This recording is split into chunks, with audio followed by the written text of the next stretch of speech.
नमस्कार. लोकमत.com आतली बातमीमध्ये तुमचं स्वागत आहे. पश्चिम बंगालमध्ये जे झालंय, खास करून तृणमूल काँग्रेसची सत्ता गेल्यानंतर ममता बॅनर्जींच्या पक्षामध्ये जे काही झालंय ते काय झालंय हे समजून घ्या. एक तर विधिमंडळामध्ये विधानसभेतला जो गट आहे 80 पैकी 60 आमदार यांनी स्वतंत्र गट करून पश्चिम बंगालच्या विधानसभा अध्यक्षांकडनं स्वतंत्र गट म्हणून स्वतःला मान्यता घेतली. विरोधी पक्ष नेताही हा फुटीर गटाचाच झाला तृणमूल काँग्रेसचा, जो ममता बॅनर्जींचा नाही आहे, आणि ममता बॅनर्जींकडे जेमतेम 20 आमदार राहिले. त्यानंतर लोकसभेमध्ये तृणमूल काँग्रेसचे 28 खासदार होते, पण नुरुल इस्लाम हे बशीर हाटचे यांचं निधन झाल्यामुळे 27 होते. त्या 27 पैकी 2/3 म्हणजे 19 खासदारांनी स्वतंत्र गट तयार केला आणि त्यांनी एनडीएला, सत्ताधारी भाजपला सपोर्ट केलेला आहे. म्हणजे विधिमंडळात आणि संसदेत ममता बॅनर्जींचा तृणमूल काँग्रेस फुटलेला आहे. तेव्हा ममता बॅनर्जींना आता कोर्टातही दाद मागता येत नाहीये, कारण विधिमंडळ असेल किंवा संसद असेल, इटसेल्फ कायदेमंडळ आहे. यावरच आपल्याशी चर्चा करण्यासाठी पुन्हा आपल्या सोबत ज्येष्ठ राजकीय विश्लेषक श्रीमंत माने आहेत. सर, हा एक विषय खूप गंभीर आहे जो पश्चिम बंगालमध्ये झालेला आहे. यामध्ये एकतर भीती दिसते, भासही होताना दिसतोय आणि भक्ती दिसते आहे. तिन्ही उफाळून आलेला आहे आणि सांगितलं असं जात आहे की अभिषेक बॅनर्जी जे आहेत ना, त्यांना कंटाळून आणि ममता बॅनर्जींच्या सगळ्या अपयशाला आम्ही जबाबदार नाही, ते त्यांच्या त्याच जबाबदार आहेत आणि पश्चिम बंगालच्या विकासासाठी आम्ही भाजप सोबत जात आहोत. यावरती तुमचं विश्लेषण काय? अशीच एका चांगल्या विषयाला तुम्ही हात घातलाय. खरं तर आपण महाराष्ट्रात बसून, नागपूरमध्ये किंवा मुंबईमध्ये बसून बंगालचं जे चित्र पाहतो आहोत, ते चित्र जसंच्या तसं असेल याची माझ्या मनात अजिबात खात्री नाही आहे. मला अजिबात खात्री नाही. त्याचं तुम्हाला कारण सांगतो.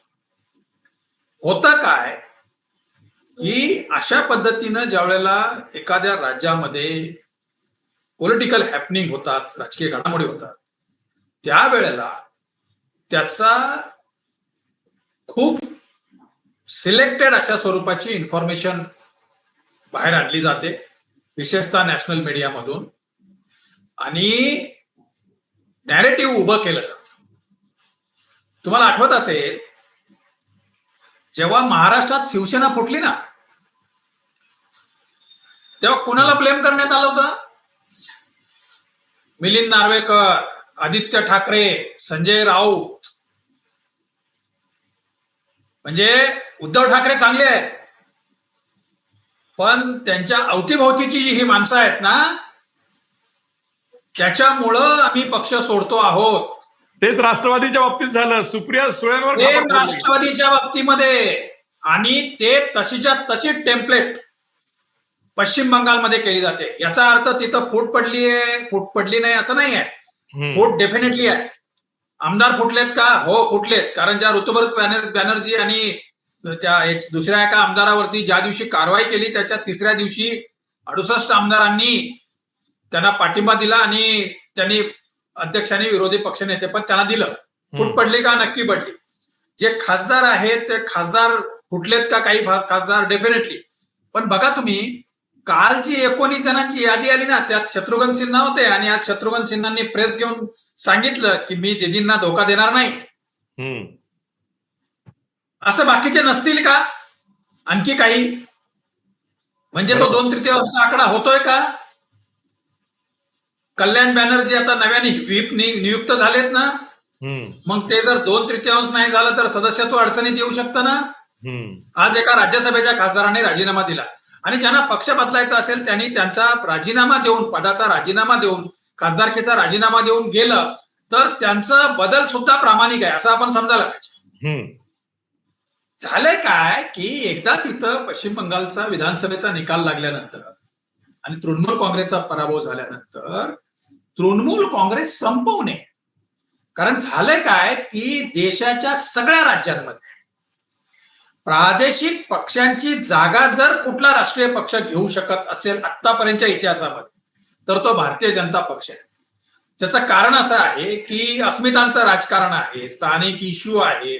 म्हणजे कसं आहे की मूळ जी काँग्रेस जी होती त्या काँग्रेसला पर्याय म्हणून जे जे राजकीय फळ्या ज्या उभ्या राहिल्या राज्यामध्ये ते प्रामुख्यानं स्थानिक अस्मितांना घेऊन धरल्या. आणि 2014 पर्यंत भाजपची एकूण भूमिका प्रादेशिक पक्षांच्या सोबत आणि प्रादेशिक पक्षांना सोबत घेऊन काँग्रेसला लढा द्यायची अशा स्वरूपाची होती. त्यामुळे देशातल्या बहुतेक सगळ्या राज्यांमधले प्रादेशिक पक्ष कधी ना कधी भाजपचे सहकारी राहिलेले आहेत, राष्ट्रीय लोकशाही आघाडीचे सहभागी सदस्य राहिलेले आहेत.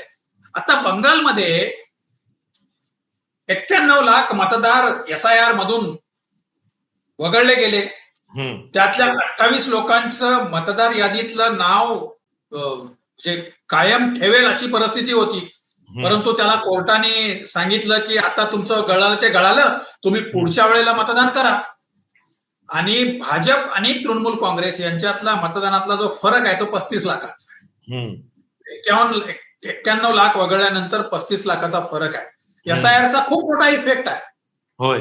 आणि त्यासोबत इतर काही स्थानिक म्हणजे तृणमूलचे हिंसाचार आहे, त्यांची दादागिरी आहे, त्याच्या विरुद्ध सामान्य माणसांचं जे होतं किंवा अगदी महिलांवरचे अत्याचार आहेत, ते सगळे मुद्दे. आणि आयपॅकचा डेटा जाणे, आयपॅकवर कारवाई होणे हाही एक मोठा झटका होता. आयपॅकच्या प्रमुखाला तुम्ही म्हणजे निकाल लागल्याच्या 3ऱ्या दिवशी जामीन देता.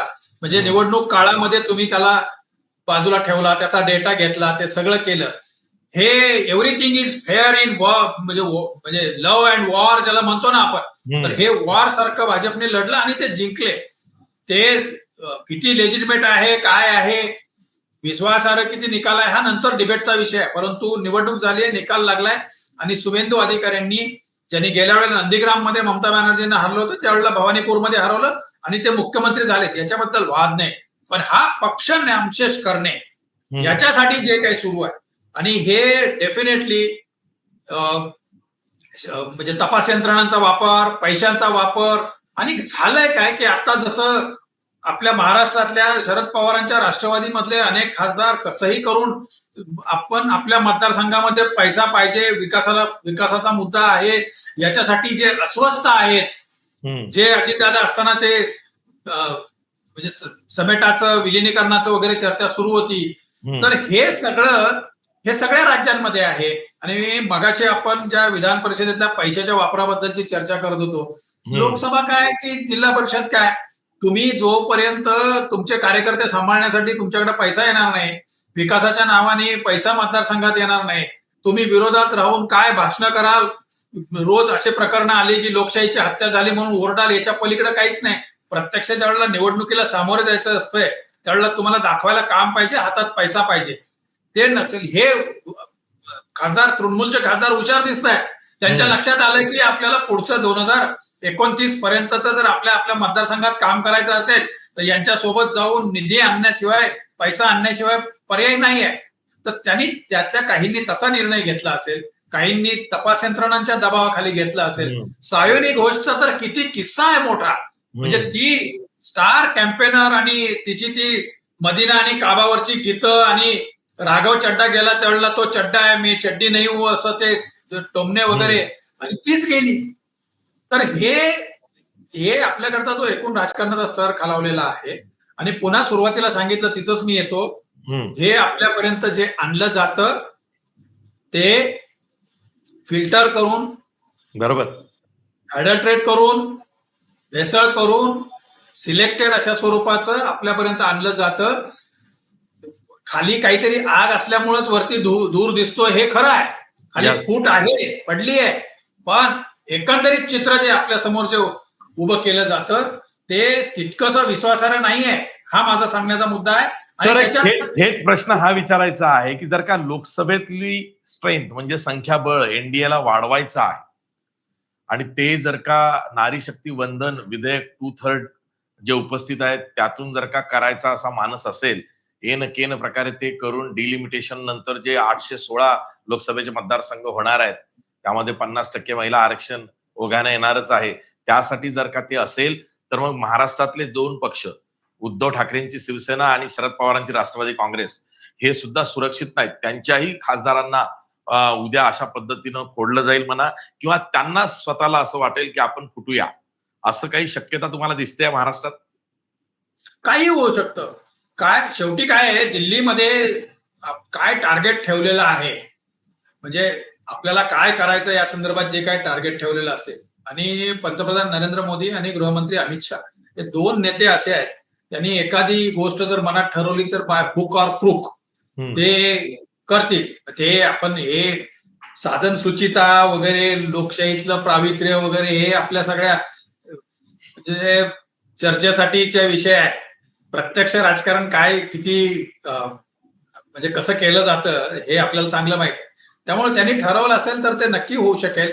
पण याचा बंगालमधल्या सगळ्या हॅपनिंगचा एक मेजर फायदा असा झालाय की एकनाथ शिंदेची शिवसेना असेल, चंद्राबाबू नायडूंचा तेलुगू देशम पक्ष असेल, किंवा नितीश कुमारांचा जनता दल युनायटेड असेल, या सगळ्यांची बार्गेनिंग पॉवर डेफिनेटली कमी होईल.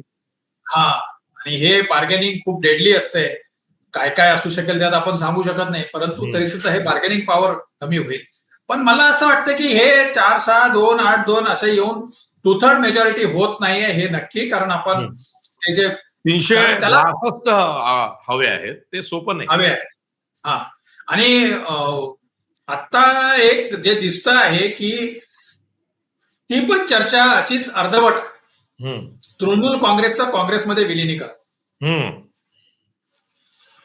तर हे मगाशी जसं मी म्हटलं की प्रादेशिक पक्ष नेहमीच केंद्रात जो प्रबळ सत्ताधारी असतो त्याच्या विरोधात लढणारा जो राष्ट्रीय पक्ष असेल त्याच्याबरोबर जातात. इंडिया अलायन्स म्हणजे काय, ती अशाच पद्धतीनं एक कुठला तरी काँग्रेस नावाचा सेंटर पॉइंट आणि त्याच्या भोवती सगळे ते एकत्र गुंपले जातात. म्हणजे मग काँग्रेस विलिनीकरण करणार नाही, पण बशीरहाटची जी पोटनिवडणूक लागते आहे तिथे ममता बॅनर्जींना सपोर्ट करेल, पाठिंबा देईल आणि लोकसभेत आणेल. हा, पण नाही, बंगालचा विषय चालू आहे म्हणून. पण बंगालमधली जी काँग्रेस आहे, विशेषतः अधीर रंजन चौधरींच्या नेतृत्व वगैरे, आता काँग्रेसने तिथं प्रदेशाध्यक्ष बदललाय, परंतु अधीर रंजन चौधरी आणि ममता बॅनर्जींमध्ये विस्तव सुद्धा जात नाही.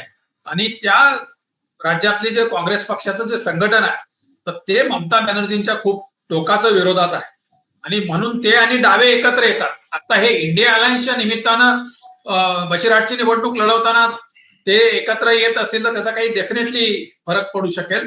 परंतु बंगालमध्ये जे काही घडतंय ना ते महाराष्ट्राने त्याच्यापासून बऱ्यापैकी धडा घेण्यासारखा आहे.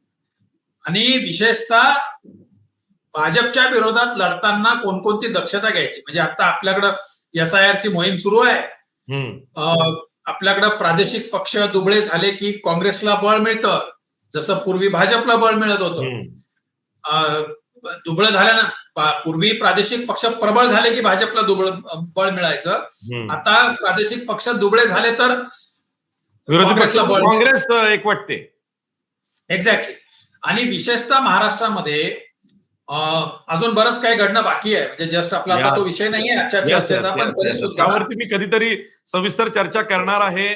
एक फक्त सांगतो, कल्पना येते आहे, नाही, एक फक्त सांगतो, त्यावरती बोलणं होणार नाही. नाही, पुढच्या 4-6 महिन्यामध्ये